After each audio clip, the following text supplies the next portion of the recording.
Sword Art Online is not an anime I remember fondly, and apparently not an anime I remembered at all. It took until the end of the actual SAO section of SAO to realize that Kirito's binders full of women, yay, 2012 joke, were an invention of Ikuria with their hollow shells of games that honestly did have potential. Why are the best video games of this video game-based franchise a not very good shooter and a mobile MMO? Anyway, maybe it's the fact that there are more straight-up harem anime in these settings these days, but I found Sword Art Online to be a fairly decent, straightforward action series. If you don't know about the series, Kirito, not his real name of course, was a beta tester for a full dive VR game called Sword Art Online. Full dive meaning your entire consciousness is basically overridden by the gear.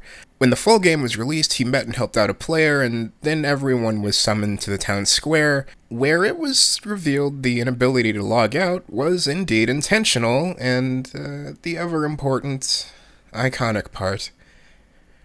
If you die in the game, you die in real life.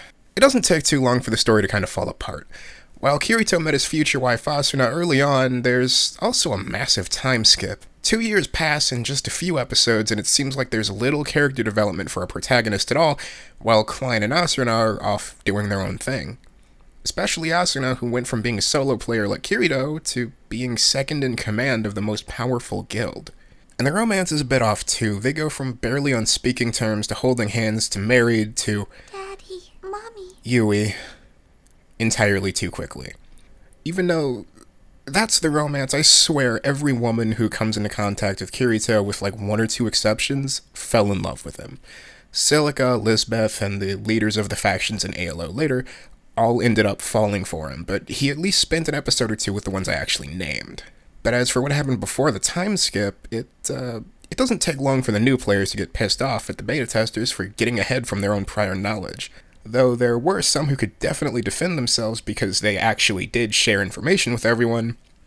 This came to a head later on when they took on a floor boss. Its attacks didn't match the beta, and they lost someone important because of it. Of course, all Kirito knew in that moment that the others didn't is that guy was a beta tester too. But what happened when the accusations hit Kirito? He went off and said the claim was beneath him because he was so much better than the other testers. He was labeled not just a beta tester, but a beta tester and a cheater. A beater. The dumbest fucking name I could imagine. But those who had already spoken with him just didn't seem to buy it, especially Asuna. That's when he told her point blank that she should join a guild when given the chance. As far as how SAO is treated as a game, and I don't mean judging the game itself, really, plenty of people have done that and I don't really care. It doesn't have to be a good game, it's for an anime. Kirito being a solo player, mostly, and actually powerful, doesn't make sense. It's really some main character BS, as it doesn't really seem like it worked out for anyone else. And there's also convincing AI NPCs, and skills unique to certain players. None of that stuff really makes sense, but it's where any decent .hack comparisons come from. Unique skills and insane AI. Data drain and dual wielding, even though those aren't really the same thing. And the cardinal system, and Morgana and Aura. As I said in the .hack video though, they aren't really super similar. The stakes here are entirely different, the players all being trapped versus only ever a few at a time. Players dying when they're killed. I can't believe I ironically said that. Versus being placed into comas when they're killed by certain enemies. The game being its own closed environment versus massive real-world consequences for in-game events. But back to Kirito for a bit. There was literally nothing he could not do in SAO. Nothing. Even when his health dropped to 0, he couldn't die. And there was this one part. I can't think of any place to better mention it, but he randomly hacks into the game from within the game to save Yui's data.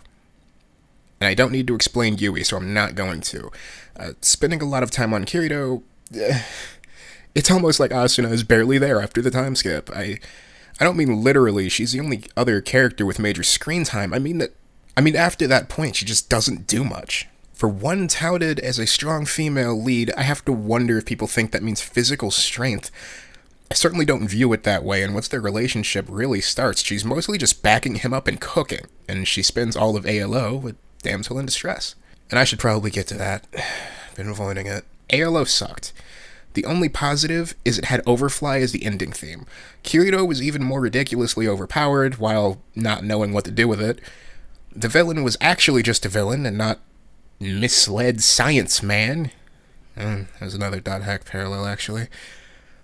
I don't think the environment was as good. I'm really not one for this kind of fantasy. His sister, not by blood, of course.